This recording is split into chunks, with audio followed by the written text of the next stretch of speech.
8h43 tous les mardis, c'est la chronique techno avec Patrick Rano de Plan B Télécom. Salut Patrick. Salut Simon. Hey, je suis content que tu mettes ton chandail de Plan B Télécom. Ça me fait un beau visuel pour savoir comment te présenter. T'as plugué en ondes en bon québécois. Patrick, hier c'était le lancement du iPhone 5. La question qui tue, ça vaut-tu la peine de jeter notre iPhone 4 et se garocher sur le 5? Ben, tantôt, je vais vous parler de... Ben, pas tantôt, arrête depuis tantôt, je dis tantôt, mais je vais vous donner, c'est quoi les différentes caractéristiques du 5. On va le comparer au 4S. Vous pourrez faire vous-même votre diagnostic ou votre conclusion, puis je vous dirai la mienne à la fin de tout ça, à savoir, est-ce que ça vaut la peine de prendre tout ce qu'on a de téléphone, de sacrer ça dans notre tiroir, puis d'aller chercher le 5. Ça fait environ 2 semaines là, qu'on se fait préparer au lancement du iPhone 5, nouvelles caractéristiques, l'écran plus large, plus rapide, plus beau, plus tout. Est-ce que Apple livre la marchandise avec celui-là? Pour l'instant, là, tu sais, c'est encore préliminaire parce qu'on n'a pas eu la chance. On n'y a pas touché, ouais. C'est sûr que la différence entre quand ils ont sorti le 4S, là, tout le monde était déçu parce que c'était le même téléphone. Il était juste plus rapide, il était juste une meilleure qualité de photo, mais ça restait le même téléphone. Ouais, c'est ça. Siri qui était lancé avec, là. Mais c'était le même téléphone, côté visuel. Là, au moins, ils ont changé le design, ils ont changé l'apparence, mais tu sais, on fait pas, c'est-tu un iPhone, ça? On sait que c'est encore l'iPhone. Il y a encore le bouton rond dans le bas, il y a encore la pomme, il est encore très, très semblable. Le visuel, le look a quand même changé parce que le derrière est plus en verre, il est en aluminium. Ensuite de ça, il est plus grand aussi parce que l'écran, au lieu d'avoir un 3.5 pouces de diagonale, il est rendu à 4 pouces. Ce qui fait que ça nous donne un plus grand écran, mais il est pas beaucoup plus large, ou je pense même qu'il est presque la même largeur. C'était pour la tenue en main. Plus mince aussi? Oui, il est plus mince. Oui, c'est ça. Il est plus mince de quelques millimètres. C'est pas, c'est difficile d'amincir quelque chose qui est 8 millimètres d'épais, là. Mais ils disent aussi que c'est le plus mince des téléphones intelligents du monde. Probablement jusqu'à la semaine prochaine quand Samsung va sortir 0.7 millimètres de plus petit. Mais c'est présentement, c'est ce qu'ils disent. Mais est-ce que c'est une guerre de mots? Est-ce qu'on joue vraiment sur les mots chez Apple? Parce que là, c'est la plus belle chose qu'on a inventée depuis la création de l'homme. Puis, tu sais, c'est la grosse affaire, là, présentement, là. Ben, chez Apple, c'est toujours la plus belle chose qui s'est jamais faite. C'est une culture d'entreprise. C'est comme... C'est des dieux, même pas juste pour les fanatiques de Apple, mais même, je pense que pour les dirigeants, c'est tout ce qu'ils font, c'est meilleur et plus beau que les autres. Mais on a tendance à trouver que oui, parce qu'il y a beaucoup de recherche qui est faite. C'est pas un design qui est lancé comme ça au hasard. C'est un design qui est étudié.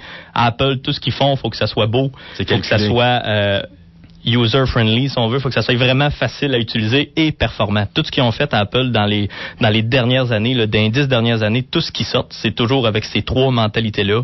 Beau, performant, puis facile à utiliser. Puis là, on a apporté des correctifs ou des modifications plutôt. La largeur de l'écran, l'épaisseur, mais est-ce qu'en tant que tel, il va avoir une meilleure rapidité? Est-ce que ça change? Est-ce que l'interface va être différente par rapport aux autres d'avant? L'interface va rester le même. Ça va toujours être les icônes carrées, arrondies. Il va toujours avoir le menu rapide dans le bas pour les applications qu'on utilise le plus fréquemment. Côté visuel, l'application ne changera pas ou peu. Par contre, il y a le processeur à l'intérieur, ça veut dire la vitesse du téléphone, là, si on veut. Là, c'est un nouveau processeur qu'ils ont fait. C'est le fameux la puce A6 qui va être pour certaines applications jusqu'à 2 fois plus rapide que le processeur A5 du iPhone 4S. Ce qui fait que ça va être, je pense qu'on va voir quand même une bonne différence à l'utilisation. Si vous aviez un iPhone 4 puis que vous allez acheter ou que vous allez essayer le iPhone 5, vous allez voir une différence. Mais c'est sûr que si vous aviez le 4S puis que vous allez au 5, je ne sais pas à quel point on va voir la différence entre, j'ouvre, exemple, l'application Internet, ou j'ouvre l'application photo, ou j'ouvre... la rapidité entre les deux sera peut-être pas si flagrante que ça. C'est ça, tu sais, 2 fois plus vite. Quand on parle de 0.4 secondes, on tombe à 0.2 secondes. À l'œil, est-ce qu'on va voir quelque chose? C'est plus quand on va utiliser, exemple, un jeu, ou c'est quand on va aller dans des applications plus lourdes.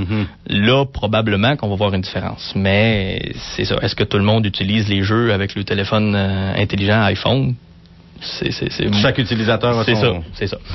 Côté appareil photo, c'est le 4S avait un 8 mégapixels et le 5 a un 8 mégapixels. La même chose. La même chose. Ils ont décidé de pas rentrer dans la guerre des mégapixels parce que présentement, il y a des appareils qui vont jusqu'à 12 mégapixels, mais encore une fois, l'utilisation qu'on en fait de ces photos-là, la plupart, eux autres, ils se sont dit, la plupart des choses qu'on fait avec ces photos-là, c'est de les mettre sur Facebook. Ouais. Déjà là, la qualité est déjà anéantie ou standardisée à une qualité ben normale. Là, c'est pas, fait que même si on y allait à du 64 mégapixels, ça changerait rien parce que le monde, de toute façon, va mettre la photo sur Facebook. De toute façon, on va mettre un peu de flou autour des photos avec Instagram. Puis, c'est exactement ça. Mais par contre, tout ce qu'ils ont innové, c'est dans le traitement de l'image côté informatique. Ce qui fait qu'on peut prendre une photo panoramique. Ça veut dire que, exemple, on va prendre une photo, on va se tasser de quelques centimètres vers la droite ou la gauche.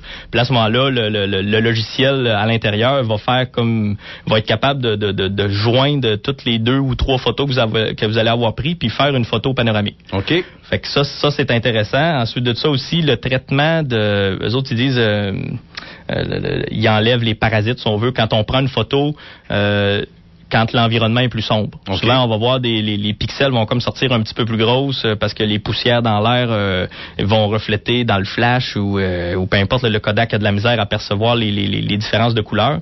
Mais là, ils ont sorti une application, pas une application, mais intégrée dans le téléphone qui va être en mesure de traiter ça, ce qui fait que dans les endroits plus sombres, on va avoir une meilleure qualité d'image. Okay. Parce que c'est un peu le problème. Là. On prend une photo quand il fait noir on voit pas grand-chose. La question qui tue en terminant, Patrick... Ouais. Combien? Ce qu'il parlait hier à la conférence, c'était avec un contrat de 2 ans, mais c'était aux États-Unis, mais je pense que ça va être comparable ici au Canada avec un contrat de 3 ans. OK. Ça devrait jouer aux alentours de 200 $ avec une entente de 3 ans pour un 16 gigs, parce qu'il va être offert aussi en 32, en 64 gigs, en noir et en blanc. À peu près l'équivalent du prix du 4S quand ça a sorti. Ouais, à peu près. Ça tourne autour. Sans contrat, moi, ce qui m'intéresse le plus. Sans contrat. Me mets-tu dans la rue ou... Ben ouais, va. Je hypothèque ma maison? Ouais, t'as pas le choix. Ou peut-être un rein. Je connais des gars qui les achètent. Okay. Ouais, c'est ça. Mais ça va tourner sûrement, ils en ont pas parlé, ça va sûrement être entre 6 et 900 $. Ah, ben ouais.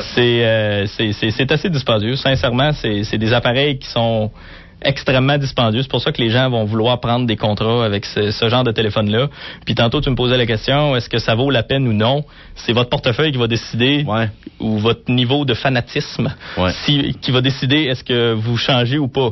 Parce que présentement, si vous avez un contrat avec un iPhone 4S, ça fait environ 1 an que vous l'avez, ce qui fait qu'il vous reste 2 ans à votre contrat. Appelez votre fournisseur pour savoir c'est quoi le montant, mais ça va être entre 2 puis 350 pièces pour canceller votre contrat, plus un 200 pièces pour acheter le nouveau. Faites le calcul. C'est pas très rentable. Est-ce que vous en avez besoin de la photo panoramique? C'est vous autres qui allez décider. 1000 pièces pour la photo panoramique. Écoute, je vais m'acheter un appareil photo. Exactement. Faut en discuter avec le ministre des Finances à la maison. Le ministre d'opposition. Oui, exactement. Hey, merci beaucoup, Patrick. On peut suivre également. Allez voir sur ton site web de Plan B Télécom. Je te laisse 2 secondes pour le plugger. C'est ça, www.planbtelecom.ca. Vous allez retrouver les chroniques radio dans la section chroniques radio. C'est original. Puis aussi, vous allez pouvoir trouver tous les services qu'on offre, vente et réparation de vos cellulaires. Puis si jamais il y en a qui achètent le 5 puis qui veulent se débarrasser de leur 4S, juste à m'envoyer un petit courriel, je suis acheteur, mais pas à 400 pièces. Non, c'est ça le problème. Parce que là, le marché va être inondé de téléphones 4 et 4S. Merci beaucoup, Patrick. Plaisir.